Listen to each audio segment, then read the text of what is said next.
बेअमल सिमते अमल आएंगे इंशाअल्लाह,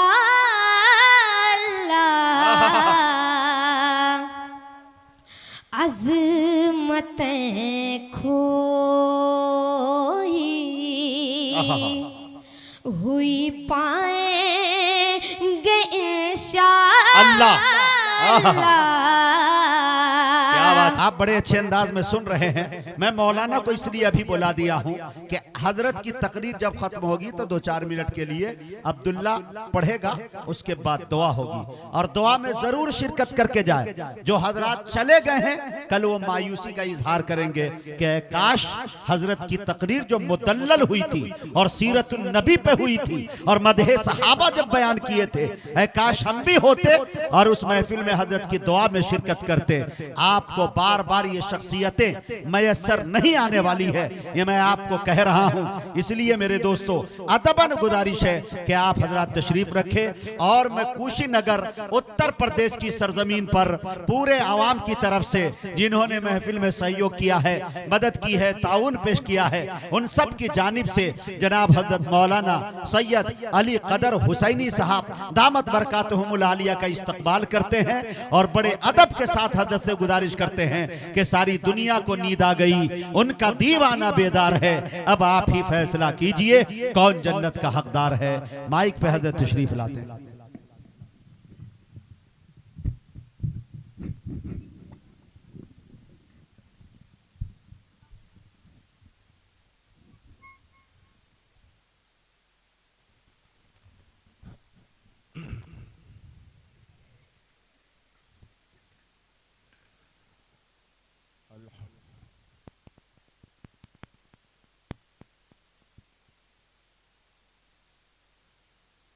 अल्हम्दुलिल्लाह व सलामुन अला इबादिहिल्लज़ीना इस्तफ़ा, अम्मा बाद। अऊज़ु बिल्लाहि मिनश शैतानिर रजीम, बिस्मिल्लाहिर रहमानिर रहीम। ऑपरेटर साहब आवाज दे दे, माइक में उसमें दे दे। हजरत ये सीट आगे बढ़ा दीजिए।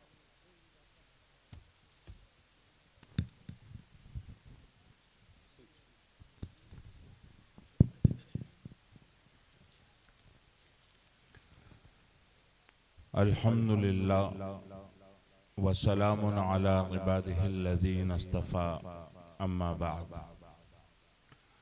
अऊज़ु बिल्लाहि मिनश शैतानिर रजीम, बिस्मिल्लाहिर रहमानिर रहीम। वमा अर्सलनाका इल्ला रहमतल लिल आलमीन, सदक़ल्लाहुल अज़ीम। वक़ाल रसूलुल्लाहि सल्लल्लाहु अलैहि वसल्लम, ला युमिनु अहदुकुम हत्ता अकूना अहब्बा इलैहि मिन वालिदिही व वलदिही वन्नासि अजमईन, औ कमा क़ाल अलैहि स्सलातु वस्सलाम। सुब्हानक ला इल्म लना इल्ला मा अल्लमतना इन्नका अंतल अलीमुल हकीम। तख्त पर मौजूद तमाम उलमाए किराम, मुफ्तियान इज़ाम, हाज़रीन मजलिस, माओ बहनों, प्यारे बच्चों और बच्चियों, अस्सलामु अलैकुम व रहमतुल्लाहि व बरकातुहू। वालेकुम अस्सलाम व रहमतुल्लाहि व बरकातुहू। मुझसे मौलाना मुजाहिद हसनैन हबीबी साहब ने ये फरमाया था कि कुशीनगर वाले बहुत समझदार लोग हैं, लेकिन जब मैं यहाँ पे आया तो मैंने ये देखा कि बैठने की जगह है लेकिन खड़े हैं, और सर्दी का मौसम है, टेंट लगा है लेकिन सर्दी में बाहर खड़े हैं, तो ये कैसे समझदार लोग। फिर उसके बाद ख्याल ये आया कि नहीं, ये कुछ ज़्यादा ही समझदार लोग।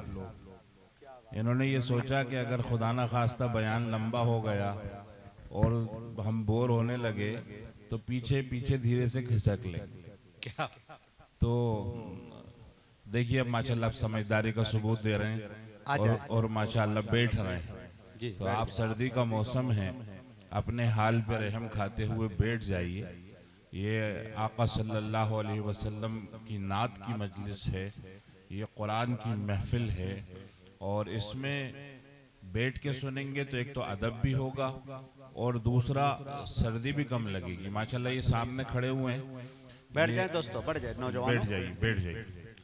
ये जो आप लोग यहाँ पे अभी मौजूद होना, ये बहुत अहम मजमा है।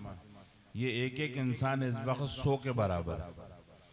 जब दूध को और मई को फेंटा जाता है तो दूसरे मादे अलग होते जाते हैं और घी उसमें से जो निकल के आता है, जो क्रीम निकल के आता है, कुरान भी इसकी गवाही देता है कि फैन तो जो है ऐसे ही चला जाता है, आखिर में जो निचोड़ निकल के आता है वो अहम होता है। तो मेरी नज़र में वो भीड़ अहम नहीं है जो हद नज़र तक नज़र आए, वो लोग अहम हैं जो मुजाहिदे के साथ सर्दी को बर्दाश्त करते हुए अल्लाह और उसके रसूल की मोहब्बत में बैठे रहें, जमे रहें और ये नियत करें कि इंशाअल्लाह जब हमने फसल बोई है तो हम फसल काट के ही उठेंगे। और फसल कब कटेगी, फल कब मिलेगा, जब दुआ हो। अद्दुआउ मुखुल इबादा, आका फरमाते हैं कि दुआ इबादत का मगज़ है, इबादत का फल है, इबादत का फूल है। तो जब हमने इबादत की, इतनी देर तक हम बैठे रहे, हमने सर्दी को बर्दाश्त किया, अपने घर से आए, बाज़ लोग सफ़र करके आए, इतना इंतज़ाम किया गया, इतनी कुर्बानियाँ दी गई, हिंदुओं ने, मुसलमानों ने, सब ने मिलकर जो है एक इरादा किया और मेहनत की। जब हमने इतने जतन और एहतमाम किए और अब हम फल लिए बगैर चले जाएं तो ये नासमझी की बात है, ये नादानी की बात है। बहरहाल अल्लाह ताला का हम सब पर ये एहसान है कि अल्लाह ताला ने हमें आज ऐसी मजलिस में बैठने की तौफीक अता फरमाई है जिसमें आका नामदार मोहम्मद मुस्तफ़ा अहमद मुश्तबा सल्लल्लाहु अलैहि वसल्लम पर दरूद भेजा जा रहा है, उनकी नात गुनगुनाई जा रही है। मेरी तलब भी उसी के करम का सदका है, ये कदम मुड़ते नहीं हैं, उठाए जाते हैं। क्या बात, हम खुद नहीं आए हैं, अल्लाह हमें लेकर आया है। ऐसे नबी की क्या हम शान बयान करें जिनकी शान बयान करने के लिए अल्लाह ताला ने कुरान नाजिल फरमाया है। काश कि हम सब ही कुरान समझने वाले होते तो हमें बहुत सारे बयानात की ज़रूरत नहीं पड़ती, तकरीरों की ज़रूरत नहीं पड़ती, कुरान हमसे खुद बात करता। हमेशा की नमाज पढ़ते, कुरान का दरमियानी सबक लेते और फिर पूरी रात कुरान की बहारों में गुजरती। हम फजर के अंदर कुरान सुनते, दिन भर की हमें रहनुमाई मिलती। हम मगरिब के अंदर कुरान सुनते, रमज़ान में कुरान सुनते तो सारे साल के लिए हमें रहनुमाई मिलती। मैं यहाँ पर एक छोटा सा जो है वाक़या पेश करना चाहता हूँ। कुरान का वाक़या है जो आप लोगों ने कई मर्तबा सुना होगा, लेकिन उस तरफ आपका ध्यान नहीं गया, आप उसे समझ नहीं पाए, क्योंकि हम सब ज़्यादातर कुरान को समझ नहीं पाते। एक बादशाह था, उसने ये देखा कि अरब के बद्दू लोग और अरब के बड़े बड़े कबीले के लोग एक काले घर का तवाफ़ करते हैं, बैतुल्लाह का तवाफ़ करते हैं, उसकी ताज़ीम करते हैं। तो उसने यमन में एक बड़ा शहर है सनआ, वहाँ पे उसने एक महल बनाया, सोने चांदी की ईंटें लगवाई और कीमती गारा लगवाया, सोने का फर्श है और चांदी का कलश है। और उसने ये ऐलान किया कि उस काले पत्थर के घर का तवाफ मत करो, तुम यहाँ आओ सनआ और यहाँ इस महल का तवाफ करो, इस महल की ताज़ीम करो, इस महल की दीवारों के बोसे लो, यहाँ तुम्हें रहना फ्री में मिलेगा, खाना फ्री में मिलेगा। जब ये ऐलान किया तो अरब के जो नौजवान हैं उन्हें बहुत गुस्सा आया, उनके दिल टूट गए, वो गुस्से में आग बबूला हो गए। एक नौजवान मक्का से निकला, यमन पहुंचा, सनआ पहुंचा, महल में गया और वहां पर उसने क़ज़ाए हाजत की और वापस आ गया। और अब्रहा को ये पैगाम देकर आया, बादशाह को ये पैगाम देकर आया कि हम तेरे घर को अपना क़िबला नहीं बना सकते, अपनी ताज़ीम गाह नहीं बना सकते, हाँ हम तेरे इस महल को अपना बैतुल खला ज़रूर बना सकते।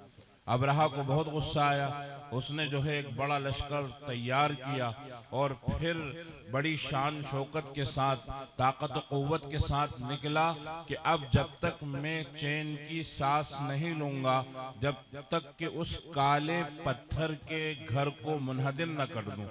वो काबा को ढाने के इरादे से निकला। रास्ते में जो उसे मिलता वो उसे शिकस्त देता, या फिर डर के वो कबीला उसके लश्कर में जम हो जाता। ऐसे ये मार काट करता हुआ मक्का मुकर्रमा पहुंचा और सबसे पहले इसने अपने लश्कर को ये हुक्म दिया कि जो चरागाहों में ऊंट चर रहे हैं, इन ऊंटों को घेर लो, बाड़े में कैद कर लो। फिर ऊंटों के मालिक आएंगे, फिर हम उनसे बात करेंगे और उन्हें बताएंगे कि हम काबा को ढाने के लिए आए हैं, अब तुम रोक सको तो रोक लो और तुमसे जो हो सके वो कर लो। तो वहाँ अल्लाह के नबी मोहम्मद मुस्तफ़ा सल्लल्लाहु अलैहि वसल्लम के दादा अब्दुल मुत्तलिब के ऊँट चर रहे थे। उसने ऊँटों को कैद करवा लिया। अब्दुल मुत्तलिब को खबर हुई तो वो आए और आकर उन्होंने बातचीत करी अबरहा से, और अबरहा ने उनको अपने पास बिठाया और कहा कि आप क्यों आए हैं। कहा कि मैं अपने ऊँटों के लिए आया हूँ, ऊँटों की बात करने आया हूँ। बादशाह ने कहा कि मैं तो ये सोच रहा था कि आप बहुत ही समझदार इंसान हो, बावकार इंसान हो, आप बैतुल्ला की बात करोगे, मैं बैतुल्ला को ढाने के लिए आया हूँ। तो अब्दुल मुत्तलिब ने जवाब दिया कि मैं ऊँटों का मालिक हूँ, इस घर का एक मालिक है, वो तुमसे खुद निपट लेगा। अपने ऊँट लिए और चले गए और बैतुल्ला में जाके काबा के पास खड़े होके सारे कबीलों के बीच में तकरीर की और उसमें ये कहा कि देखो, अबरहा से लड़ने की हमारे पास ताकत नहीं है, क्योंकि वो अफ्रीका के बड़े बड़े हाथी लेकर आया है। हम पहाड़ों में जाकर पनाह लेंगे और फिर ये देखेंगे कि इस घर का रब हाथियों के साथ और हाथी वालों के साथ क्या करता है। बहरहाल दूसरे दिन अबरहा ने चढ़ाई का हुक्म दिया। हाथी आगे बढ़े, जिस पर खुद अबरहा सवार था वो हाथी जमीन के ऊपर बैठ गया। कोई उसे कचोके लगाता है, कोई उसे खींचता है, कोई उसे उठाता है, वो उठने को तैयार नहीं है। दाएं किया जाता है तो भागता है, बाएं किया जाता है तो दौड़ता है, यमन की तरफ रुख किया जाता है तो चल देता है, और जब उसे बैतुल्ला की तरफ रुख किया जाता है तो वो बैठ जाता है। इसी उधेड़ बुन में थे। जो बात मैं अर्ज करना चाहता हूँ कि उस वक्त अल्लाह ने हाथियों के सामने और हाथियों के मुकाबले पर अपना लश्कर भेजा। अल्लाह चाहता तो हाथियों के मुकाबले में हाथी भेजता, अल्लाह चाहता हाथियों के मुकाबले में जिनों को भेजता, अल्लाह चाहता हाथियों के मुकाबले में डायनासोर भेजता। लेकिन अल्लाह ताला क़यामत तक के मुसलमानों को ये दिखाना चाहता है कि अल्लाह हाथियों का मोहताज नहीं है, अल्लाह हथियारों का मोहताज नहीं है। अल्लाह की ताकत बड़ी ताकत है, अल्लाह की क़ुव्वत बड़ी क़ुव्वत है, अल्लाह की कुदरत बड़ी कुदरत है, अल्लाह का गलबा बड़ा गलबा है। अल्लाह ताला ने हाथियों के मुकाबले में छोटे छोटे परिंदे भेजे। हमारे इलाके में पाए जाने वाली गोरैया और चेरैया से भी छोटे परिंदे अल्लाह ताला ने भेजे और हथियार के तौर पर उनकी चोंचों में कंकर अता किए। वो कंकर भी पत्थर के नहीं थे, सूखी हुई मिट्टी के ठीकरे थे जो जमीन पे गिरते थे तो फूट जाते थे। अब जंग के माहिरीन को बुलाओ और उनसे पूछो कि अब हमें ये बताओ कि उस जंग का क्या नतीजा निकलेगा कि एक तरफ हाथी हैं, दूसरी तरफ छोटे छोटे परिंदे हैं, एक तरफ नेज़े तलवारें और बड़े बड़े हथियार हैं, दूसरी तरफ छोटी छोटी कंकरियां हैं। अब इसका क्या नतीजा निकलेगा। अल्लाह ताला ने यह किस्सा कुरान करीम के अंदर बयान किया और उस सूरत में बयान किया जिस सूरत को तकरीबन हम रोज पढ़ते हैं। नफिल में हम उस सूरत को पढ़ते हैं, सुन्नत नमाजों में उस सूरत को पढ़ते हैं, फर्ज नमाजों में उस सूरत को पढ़ते हैं। अल्लाह ताला कुरान में फरमाता है, अलम तरा कैफ फअल रब्बुका बिअस्हाबिल फील, क्या नहीं देखा क्या किया तुम्हारे रब ने हाथी वालों के साथ। अलम यजअल कैदहुम फी तदलील, क्या उनकी प्लानिंग को, उनके मंसूबे को फेल नहीं कर दिया। व अरसल अलैहिम तैरन अबाबील, हाथियों के खिलाफ अल्लाह ने परिंदों के झुंड भेजे जो परिंदे सिज्जील के कंकरियों से हमला आवर हो रहे थे। ये जो कंकरियों का हमला चुड़ियों के जरिए, परिंदों के जरिए हाथियों पर और हाथी वालों पर हुआ, इसका क्या नतीजा निकला? फजअलहुम कअस्फिम माकूल, हाथी वालों को खाया हुआ भूसा बना दिया, उनकी ताकत और क़ुव्वत को, शान शौकत को मिटा डाला। मक्का मुकर्रमा से सनआ तक और बैतुल्लाह से लेकर उस सोने चांदी के महल तक उनके लाश के टुकड़े बिखर गए।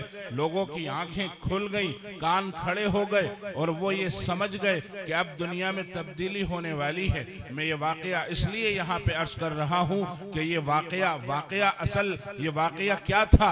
ये इस रुए ज़मीन पर मेरे आका मोहम्मद मुस्तफ़ा अहमद मुश्तबा सल्लल्लाहु अलैहि वसल्लम का अल्लाह की जानिब से इस्तक़बाल था।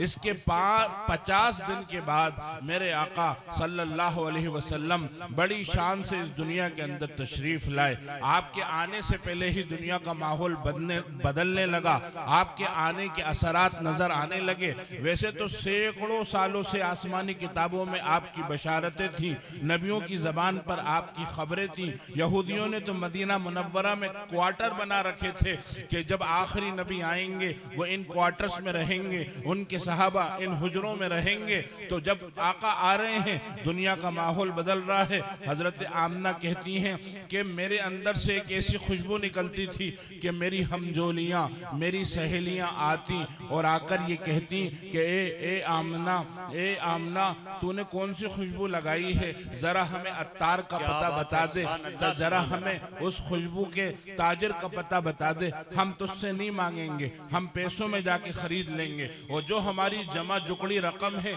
हम इस खुशबू पे वो खर्च कर देंगे। ये इतनी प्यारी खुशबू है। और मैं उन्हें क्या बताती कि ये खुशबू जो है किसी इत्र की खुशबू नहीं है, ये खुशबू मेरे कपड़े में से नहीं आ रही, ये खुशबू मेरे बदन में से नहीं आ रही, ये खुशबू मेरे अंदर से मेरे बतन में से आ रही है, जहाँ एक जो है नूर पल रहा है। वो नूर क्या था? वो नूर मोहम्मद मुस्तफ़ा अहमद मुश्तबा सल्लल्लाहु अलैहि वसल्लम का नूर था।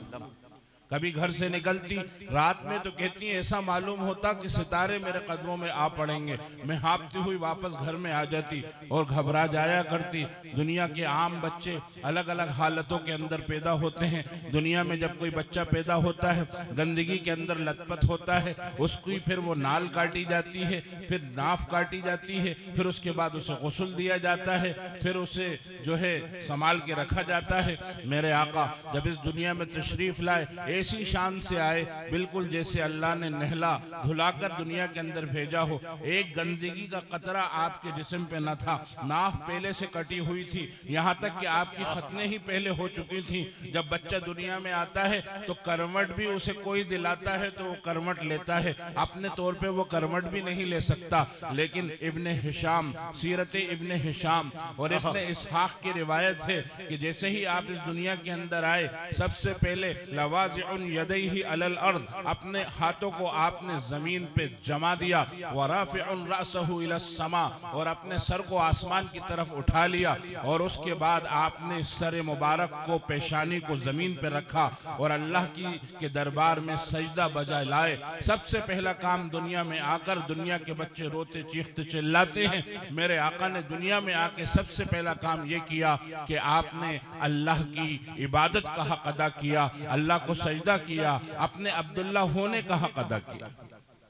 दुनिया के इंसानों को बताने आ रहे थे कि अल्लाह का बंदा कैसा होता है, तो अल्लाह ने आपके अब्बा का नाम अब्दुल्ला रखा। दुनिया के इंसानों को सिखाने आ रहे थे कि दुनिया में अमन और शांति कैसे कायम होगी, तो अल्लाह ने आपकी अम्मा का नाम आमना रखा, अमन वाली, शांति वाली। दुनिया के सारे इंसानों के रूहानी और जिस्मानी अमराज की शिफा लेकर आ रहे थे। जिस औरत का सबसे पहले आपने दूध पिया, अल्लाह ने उसका नाम शिफा रखा। दुनिया को बर्दाश्त, हिल्म, बुर्दबारी और अखलाक का सबक देने आ रहे थे, तो जिसके घर में आपने परवरिश पाई उसका नाम अल्लाह ने हलीमा रखा।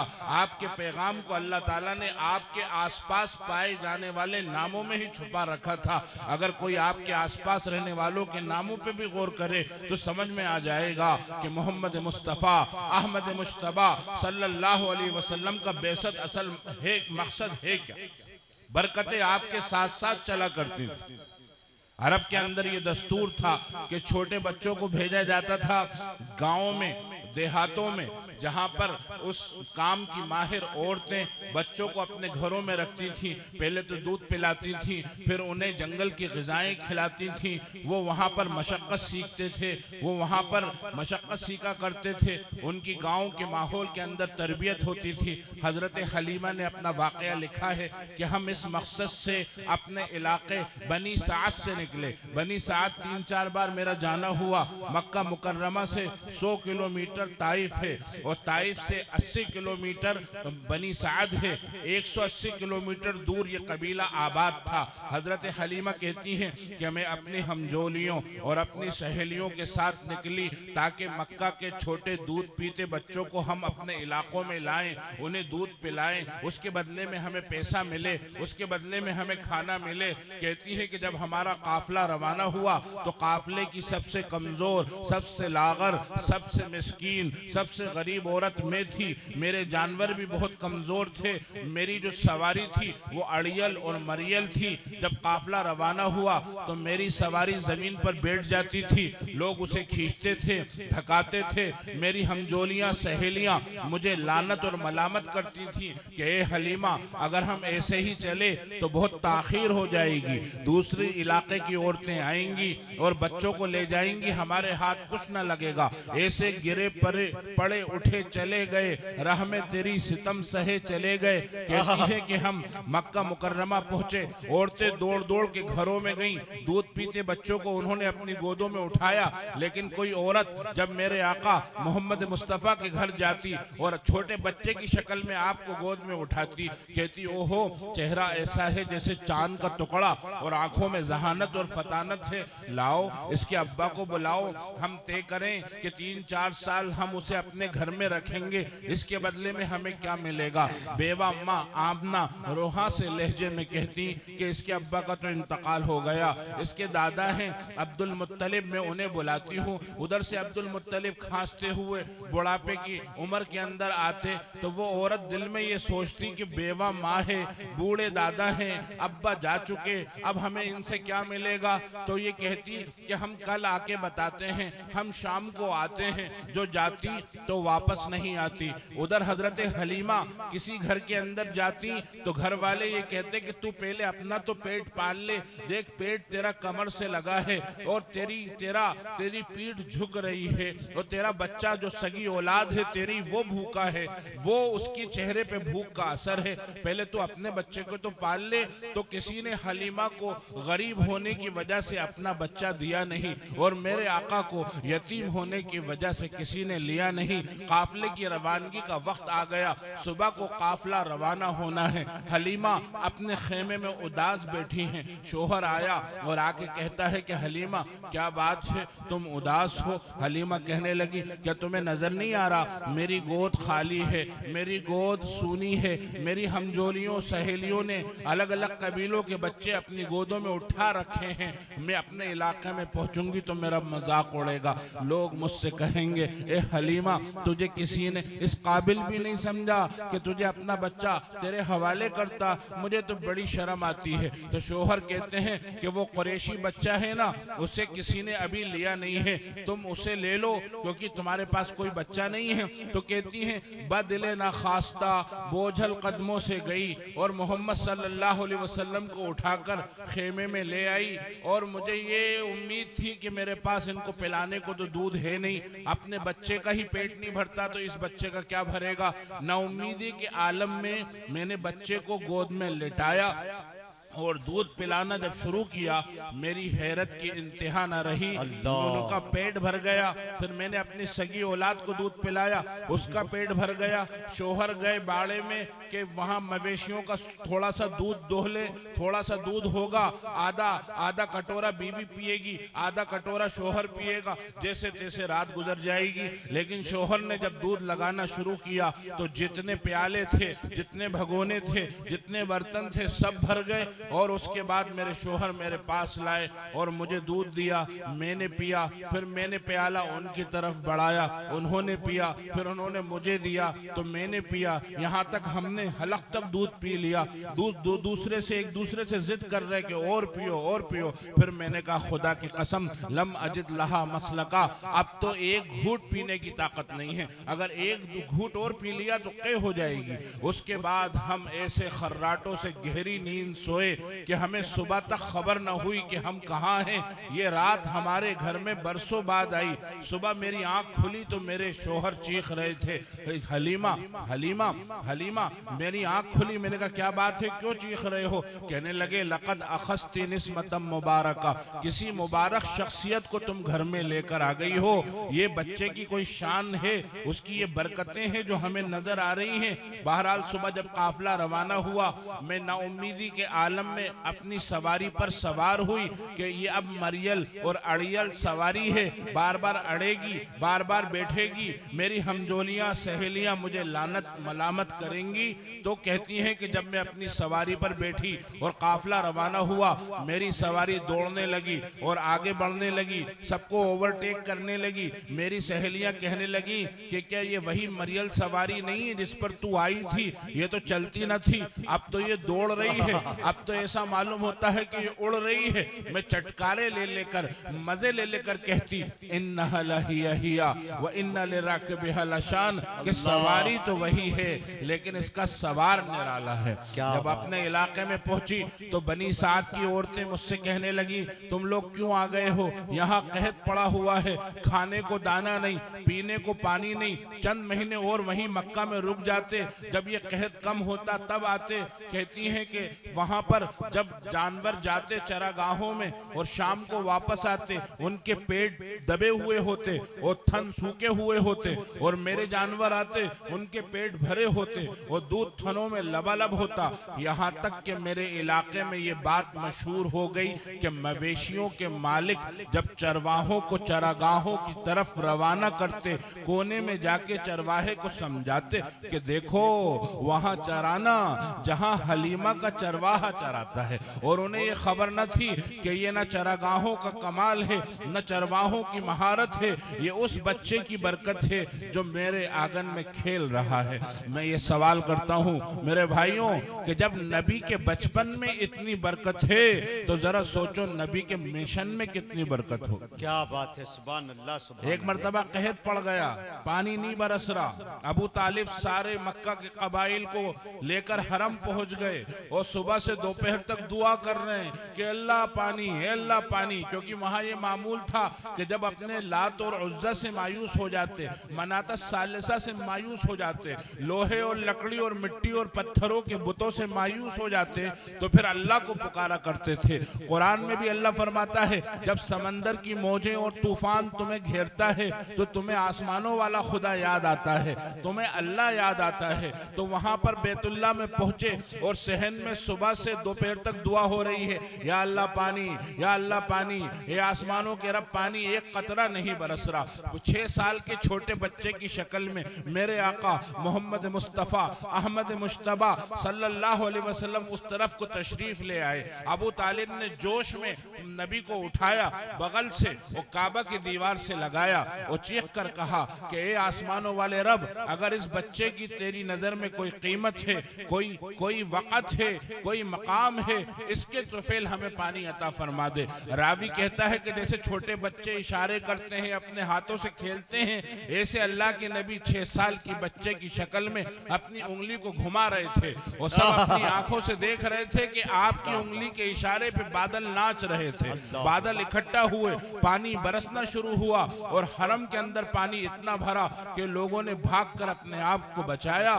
तो अबू तालिब ने बड़े जोश से कहा वह अब यज़ु युस्तक़ल गमाम बिवजहिही मअवल यतामा इस्मतुल लिल अरामिली, कि मेरा ये छोटा सा गोरा बच्चा, इसके चेहरे के तुफैल आसमानों से पानी बरसता है, ये बड़े होकर यतीमों की खबरगिरी करेगा, बेवाओं का लिहाज व ख्याल करेगा।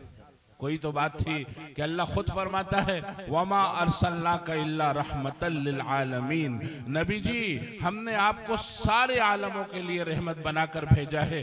क्या इंसान, क्या जानवर, यहाँ तक कि बेजान चीजें। एक साहब बैठे हैं, वुजू कर रहे हैं, छपा छप पानी बहा रहे हैं, तो अल्लाह के नबी तशरीफ लाए और आके कहा मा हाजल इसराफ, ये कैसी फजूल खर्ची है। उन्होंने अपनी भवें उछाल के कहा कि अल्लाह के नबी अफिल वुदू इसराफ, क्या वुजू में भी इसराफ होता है? ये तो दीन का काम है। जैसे हम लोग सोचते हैं ना कि जितना गुड़ डालो उतना मीठा, मस्जिद बन रही है, उसका मीनारा बन रहा है, आसमान से बातें कर रहा है, मीनारे पे टाइल लग रहे हैं, मीनारे पे फानूस लग रहे हैं, मीनारे की सजावटें हो रही हैं, और उस मीनार के पास एक झोपड़ा है, झोपड़े में एक गरीब मुसलमान है, गरीब मुसलमान की एक बच्ची है, जवान बेटी है, वो रुखसत नहीं हो रही, उसकी किसी को परवाह नहीं है, उसकी शादी नहीं हो पा रही, परवाह नहीं है, मोहल्ले के भूखे की परवाह नहीं है। आका फरमाते हैं कि तुम में से कोई शख्स मुसलमान नहीं हो सकता वो पेट भर के सोए और उसका पड़ोसी भूखा सोता रहे, मोहल्ले के भूखे की फिक्र नहीं, मोहल्ले के नंगे की फिक्र नहीं, मोहल्ले में बिन बिहाई बेटियों की फिक्र नहीं, और मनारे के अंदर पैसा लग रहा है। तो हम कहते हैं ना कि जितना गुड़ डालो उतना मीठा। आका ने फरमाया नहीं, वलौ कुन्ता अला नहरिन जारिन, अगर बहती नदी पर भी बैठकर वुजू कर रहे हो और पानी ज्यादा इस्तेमाल कर रहे हो, ये इसराफ है, ये फजूल खर्ची है, ये अल्लाह को नापसंद है, ये रसूल को नापसंद है। हालांकि पानी बेजान चीज है, उसके साथ कोई मिसबिहेव करे, उसका कोई मिसयूज करे, मेरे आका इसे नापसंद करते हैं। अब बताओ कोई जानदार चीज हो तो क्या होगा? जानदार चीज हो, आका फरमाते हैं कि बनी इसराइल की एक औरत ने बिल्ली पाली, बिल्ली से उसे कोई परेशानी पेश आ गई, और बिल्ली और औरतों का झगड़ा तो अभी क़यामत तक चलता रहेगा। तो वहाँ आपस में कुछ उसे तकलीफ हुई, कोई दूध वूध में मुंह डाला होगा, खाने को खराब किया होगा, गुस्से में उसने बिल्ली को बांध दिया या बंद कर दिया, न छोड़ा कि वो चूहे खा के पेट भरे और न खुद खाने को दिया। बिल्ली रोते रोते म्याऊं म्याऊं करते करते मर गई। मेरे आका फरमाते हैं अल्लाह क़यामत के दिन उस औरत का न रोजा देखेगा न नमाज देखेगा, बिल्ली के साथ बदसलूकी करने की वजह से उसे जहन्नम में डाल देगा। अल्लाह। एक फाहिशा बेहया औरत अपने घर जा रही है और कुएं की मुंडेर के पास उसने एक कुत्ता देखा, कल्बन यलहस व याकुलुस्सरा, जो कुत्ता हाँप रहा है और कीचड़ खा रहा है। उसने दिल में कहा इसे ऐसी ही तो प्यास लगी है जैसी मुझे लगती है। वो कुएं में उतरी, अपनी ओढ़नी को भिगा के लाई, बड़े जतन से कुत्ते को पानी पिलाया। आका ने फरमाया अल्लाह को उसकी ये अदा पसंद आ गई, अल्लाह ने उसके जिंदगी भर के गुनाहों को माफ करके जन्नत का फैसला फरमाया। अल्लाहु अकबर। जानवरों के साथ हुस्न सुलूक की तालीम लेकर मेरे आका मोहम्मद मुस्तफ़ा सल्लल्लाहु अलैहि वसल्लम तशरीफ लाए। और अगर मामला इंसानों का हो, आपने फरमाया ए लोगों, तुम में से कोई शख्स उस वक्त तक मुसलमान नहीं हो सकता जब तक कि वो पेट भर के सोए और उसका पड़ोसी भूखा सोता रहे, और वो भूखा हिंदू हो या मुसलमान हो या सिख हो या ईसाई हो, इससे कोई सरोकार नहीं। भूखा भूखा है, नंगा नंगा है, बीमार बीमार है, परेशान परेशान है। अगर किसी की परेशान की मदद करने जाओ, न हिंदू देखो न मुसलमान देखो। अगर किसी नंगे को कपड़ा पहनाओ, न हिंदू देखो न मुसलमान देखो। किसी भूखे को खाना खिलाओ, न हिंदू देखो न मुसलमान देखो। अगर तुम्हारे पड़ोस में रहने वाला राम और श्याम भी भूखा सो गया, पूरे मोहल्ले के सारे सैयद और पठान गुनहगार हो जाए। अल्लाह। आपने फरमाया अपने घर की खुशबुओं से अपने पड़ोसियों को तकलीफ न पहुंचाओ। जब अपने घर के अंदर तुम लाया करो, कोई नेमत लाया करो, फल वगैरह लाया करो, छुपा के लाया करो। कहीं ऐसा ना हो कि गरीब पड़ोसी देखे तो सोचे काश मेरे पास दाम होते, मैं भी अपने बच्चों के लिए आम लाता। हाँ, अपने घर के अंदर फलों को खाओ तो छिलकों को पड़ोसी के घर के सामने मत भेजा करो। ऐसे दिलों की नजाकतों का ख्याल रखने वाले हमारे आका मोहम्मद मुस्तफ़ा अहमद मुश्तबा सल्लल्लाहु अलैहि वसल्लम उनकी उम्मत में हम हैं। एक मर्तबा ये फरमाया कि तुम कभी अपने घर से निकलो और मेले में जाओ, मेले में तमाशा, और तमाशे में भीड़ हो, और भीड़ में तुम्हारा अपना बच्चा नहाया धोया सजा संवरा नजर आए, मोहब्बत उमड़ने लगे, लाल टपकने लगे, दिल ये चाहने लगे कि उसे उठा लूं और प्यार कर लूं, दो चार बोसे ले लूं। ऐसा मत करना। सहाबा हैरत में कि अल्लाह के नबी, हम अपने दिल के टुकड़े को, जिगर के गोशे को वहां चौराहे और चौपाल पे प्यार नहीं कर सकते? कहा कि हाँ हाँ, ऐसा मत करना। हो सकता है जब तुम अपने बेटे को वालेहाना प्यार कर रहे हो और अपने बच्चे को आशिकाना प्यार कर रहे हो, और उस वक्त किसी कोने से कोई यतीम बच्चा इस मंजर को देखे तो सोचे काश मेरा बाप जिंदा होता, वो मुझे ऐसे प्यार करता। ऐसे दिलों की नजाकतों का ख्याल रखने वाले नबी की हम उम्मत हैं। लेकिन हम शान से कहते हैं हम तू पे तड़ाक वाले हैं। बाज लोग गाली पे गोली वाले हैं। तू पे तड़ाक या गाली पे गोली वाला मुसलमान नहीं होता। कभी भी सुभान अल्लाह, सुभान अल्लाह। कभी भी इंसाफ और अदल का दामन नहीं छोड़ता। मेरे आका तो वो अखलाक वाले हैं। मैं आपको क्या, वक्त बहुत थोड़ा सा बचा है और मैं दूर से सफ़र करके आया हूँ और आगे भी हम लोगों को सफ़र है। मेरी भी भोपाल में मसरूफियत है और मुजाहिद साहब का तो साल भर एक ही मौसम है। अभी इन्हें अहमदाबाद भी जाना है, वक्त बहुत तंग हो गया, आगे भी आने की कभी नौबत आई। मैं खुद उपत के कहूँगा हमारे जो है हमारे मौलाना महमूदुल हसन साहब से कि हमें इस बस्ती में बुलाओ। ये बड़ी यूपी की सरखेज जमीन है, इससे पूरा हिंदुस्तान वाकिफ है कि यहाँ इस यूपी ने क्या क्या हिंदुस्तान को नहीं बल्कि पूरी दुनिया को दिया है। मुल्क की आज़ादी में यूपी ने क्या किरदार अदा किया। मदारिस आबाद है ये यूपी और बिहार के इस खत्ते से, मकातिब आबाद है तो इस यूपी और बिहार के खत्ते से, खानकाहें आबाद है तो इस यूपी और बिहार के खत्ते से। ये बड़ा जरखेज इलाका है।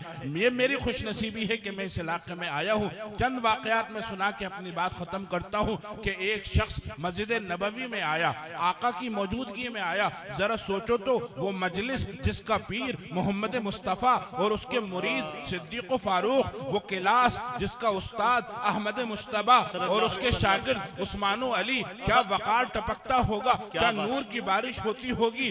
ऐसे आलम के अंदर एक देहाती बल्कि गैर मुस्लिम मस्जिद नबवी में अंदर दाखिल होता है। वो मस्जिद जो सारी दुनिया की मस्जिदों की माँ है, वो मस्जिद जिस मस्जिद में एक नमाज पढ़ो तो 50,000 नमाजों के पढ़ने का सवाब मिलता है। वो मस्जिद जिसका एक कोना रौज़तुम मिन रियाज़िल जन्नह है, जन्नत का टुकड़ा है। वो मस्जिद जिसके पास मेरे आका का हुजरा है। वो मस्जिद जहाँ पर इस वक्त मेरे आका सल्लल्लाहु अलैहि वसल्लम की आरामगाह है। उस मस्जिद में नबी की मौजूदगी में, सहाबा की मौजूदगी में एक गैर मुस्लिम दाखिल हो गया और नबी के सामने बैठकर पेशाब करने लगा।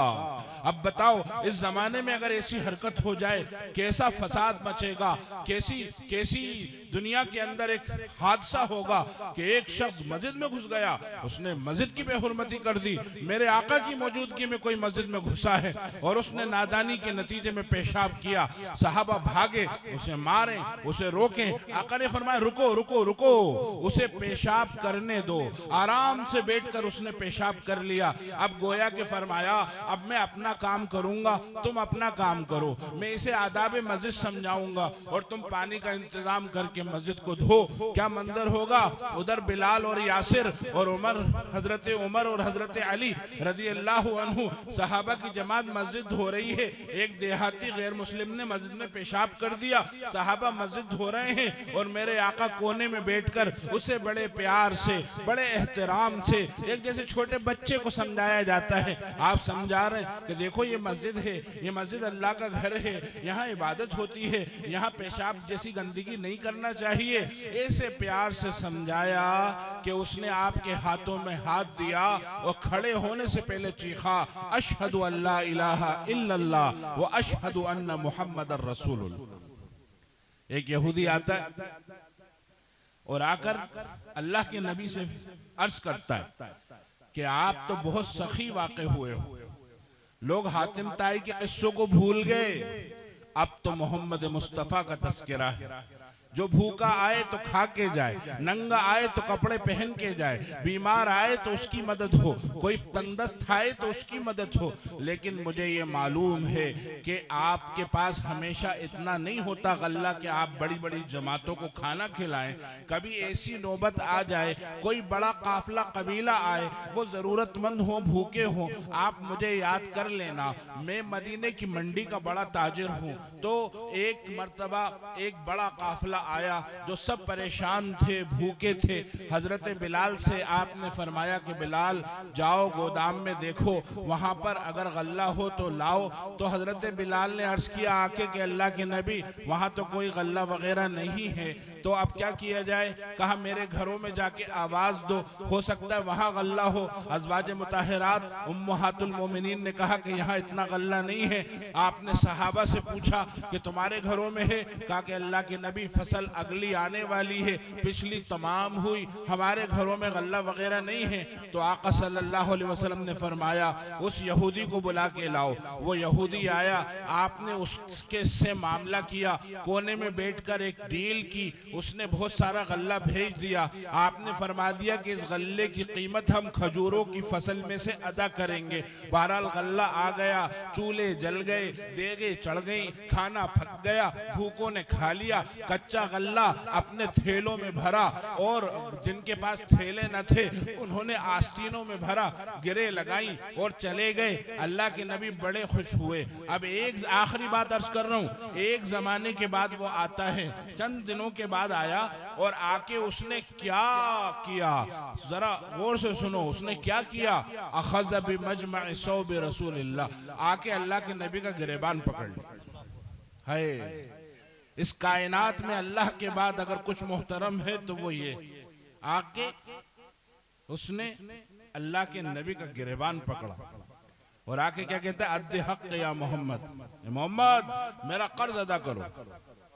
बड़ी बदतमीजी से, या बनी हाशिम अंतुम लज़बू मतल, ए हाशिम की औलादों तुम बहुत टाल मटोल करते हो।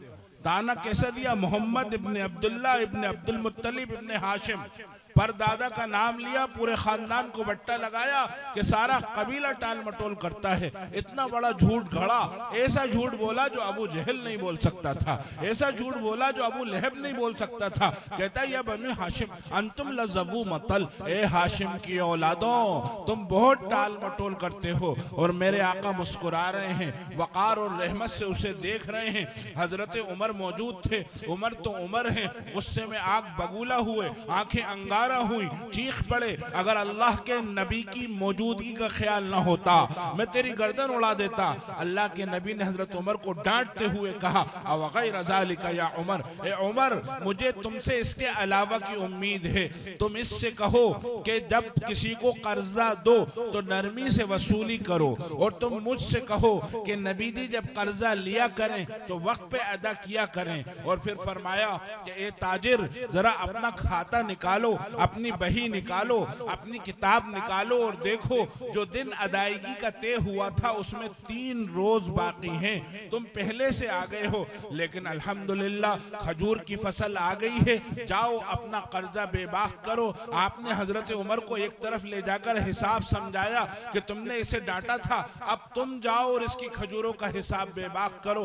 अब हजरत उमर बोझल कदमों से उसे लेकर जा रहे हैं और जाकर गोया के 25 पीपे खजूर देना थी, 25 पीपे 25 झोले बनाए। जब 26वां डाला वो कहने लगा उमर बस मेरे तो 25 हैं। तो हजरत उमर ने ये कहा कि मेरे आका ने मुझे कोने में ले जाकर ये भी कहा था कि ए उमर तुमने उसे डांट दिया है, उसे बुरा लगा होगा, उसे तकलीफ हुई होगी, उसके बदले में 1 पीपा खजूर ज्यादा देना। उसने कहा उमर क्या तुम मुझे जानते हो? हजरत उमर ने कहा नहीं नहीं जानता, और इस लहजे में कहा जैसे ये कह रहे हो कि मैं जानना भी नहीं चाहता कि ऐसा बदतमीज आदमी जो आका के साथ ऐसी बेहुरमती का मामला करता है। तो उसने कहा नहीं नहीं उमर मेरी बात सुनो, मैं ज़ैद इब्ने सना हूँ। कहा ज़ैद इब्ने सना, यहूदियों का इतना बड़ा आलिम, और उसे ये भी खबर नहीं है कि नबियों के साथ कैसे सुलूक किया जाए, और नबी नहीं मानते तो कौम का सरदार तो मानते हो, कौम के सरदारों के साथ कैसा सुलूक होता है, इतनी भी खबर नहीं, इतनी भी तमीज़ नहीं। कहा नहीं ए उमर, मैंने आखिरी नबी की अलामतें पढ़ी हैं कि मक्का में पैदा होंगे, मदीना में हिजरत करेंगे, अब्दुल्ला अब्बा का नाम होगा, आमना अम्मा का नाम होगा, ये सिफतें, ये निशानियां। लेकिन वहाँ एक बात तौरेत में ये भी लिखी है कि उनका ये अखलाक होगा कि जब उनके साथ कोई बुराई का मामला करेगा ये अच्छाई से जवाब देंगे, कोई इनके साथ सख्ती से पेश आएगा ये नरमी से जवाब देंगे, कोई बदतमीजी करेगा ये अदब के दायरे में रहेंगे। और ये बहुत मुश्किल है, कहना आसान होता है और करना मुश्किल होता है। अब मैंने सोचा कि मैं कैसे जांचूं, कैसे देखूं कि ये अलामत और ये आदत इनमें है या नहीं है। तो मैंने ये मंसूबा बनाया, प्लानिंग बनाई कि मैं इन्हें कर्ज दूंगा और वसूली के वक्त बदतमीजी करूंगा, फिर देखता हूं ये क्या करते हैं। और आज मैंने देख लिया। अब तुम जाओ और जाके मदीना के चौराहों और चौपालों पे ऐलान कर दो कि ज़ैद इब्ने सना जो मदीना की मंडी का बड़ा ताजिर है, ज़ैद इब्ने सना जो यहूदियों का बड़ा आलिम है, आज से मोहम्मद मुस्तफ़ा के गुलामों में से गुलाम है। अशहदु अल्ला इलाहा इल्लल्लाह व अशहदु अन्न मुहम्मदर रसूलुल्लाह। अखलाक से जीता करते हैं, एहसान से मारा करते हैं।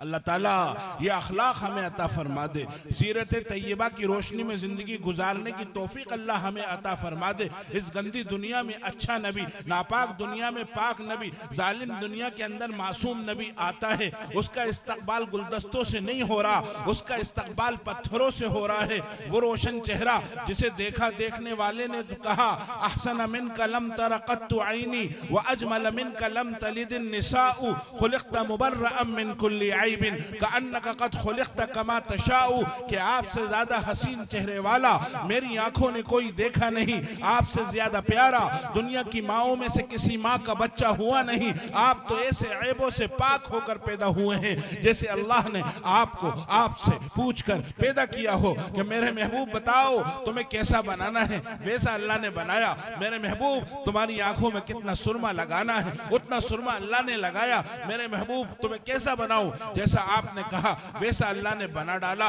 हजरत जाबिर इब्ने अब्दुल्ला घर से निकलते हैं, 14वीं रात का चांद अपनी आबो ताब के साथ चमकता दमकता नजर आता है। कहते हैं सुभान अल्लाह मा अहसनल मंजर, कितना खूबसूरत मंजर है। उधर से आका सल्लल्लाहु अलैहि वसल्लम तशरीफ ले आए। कहते हैं आपके चेहरे अनवर पर जब मेरी निगाह पड़ी, आपके चेहरे अनवर में अटक गई और मेरी नजर ठिठक गई। मैं कभी चांद को देखूं, कभी आपके चेहरे को देखूं, कभी चांद को देखूं, कभी आपके चेहरे को देखूं।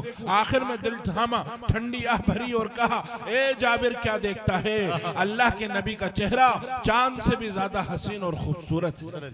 कल 14वीं की रात थी, शब भर रहा चर्चा तेरा, किसी ने कहा ये चांद है, किसी ने कहा चेहरा तेरा। हजरत आयशा रज़ियल्लाहु अन्हा फरमाती हैं यूसुफ को देखने वाली हुस्न परस्त औरतों ने जब यूसुफ को देखा तो अपनी उंगलियां काटी थी। अगर खुदा की कसम वो मेरे सरताज मोहम्मद मुस्तफ़ा को देख लेती, अपने दिल काट लेती। उस हसीन चेहरे पे ओहद के मैदान में जख्म लग रहे हैं। इब्ने कैमिया ने हरबा फेंक के मारा, गणासा घूमता हुआ आया और अल्लाह के नबी के चेहरे पे यहाँ पे लगा। खोद की कड़ियां जंजीरें आपकी हड्डियों में धंस गई, इतना अंदर उतर गई कि निकालने वाले ने निकाला तो दांत टूट गए उसके। इब्ने शिहाब ने पत्थर मारा, सर पे लगा, सर फटा, खून बहा, आप पीछे हटे तो गिरे, बेहोश हो गए। अफवाह उड़ गई इन्ना मुहम्मदन क़द क़ुतिल, मोहम्मद सल्लल्लाहु अलैहि वसल्लम शहीद हो गए।